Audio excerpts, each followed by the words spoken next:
লীগ সরকারের প্রায় 16 বছরে বাংলাদেশ রেলওয়ে বিপুল অর্থ বিনিয়োগ হয়েছে। সেই বিনিয়োগের সঙ্গে সঙ্গে দুর্নীতি তরতর করে তুঙ্গে উঠেছিল।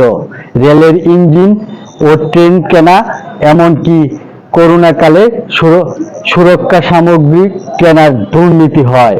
মেগা প্রজেক্টগুলো ব্যয় বাড়িয়ে অর্থ লুপাটের মৎসব চলেছে।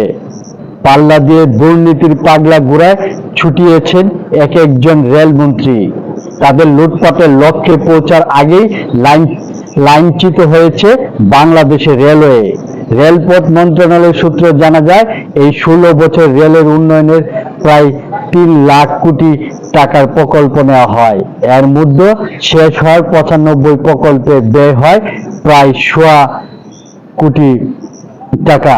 সংশ্লিষ্ট সূত্রে জানা গেছে, কমিশন নেওয়া থেকে শুরু করে দরপত্র, নিয়োগ, বদলি, ইজারা বাণিজ্য ছিল তুঙ্গে। এসব পথে আসা দুর্নীতির অর্থ রেলমন্ত্রী থেকে শুরু করে নিচে পর্যায়ে ভাগাভাগি চলত।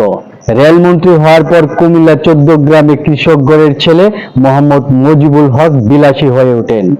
বিয়ে করেছিলেন 67 বছর বয়সেও। কমিশন বাণিজ্য সম্পদ বাড়ানোর পর নুরুল ইসলাম সুজনও রেলমন্ত্রী হওয়ার পর দ্বিতীয় বিয়ে করেছিলেন। পরে সেই স্ত্রীও দুর্নীতিতে জড়ান। আওয়ামী লীগ আমলে সর্বশেষ রেলমন্ত্রী মোহাম্মদ জিল্লুর হাকিম দায়িত্ব পাবার 7 মাসের মধ্যে গড়েছিল চট্টগ্রাম রেলওয়ে বুলেট ট্রেন চালু, 100 কোটি টাকা ব্যয় সম্ভাব্য যাচাই করার।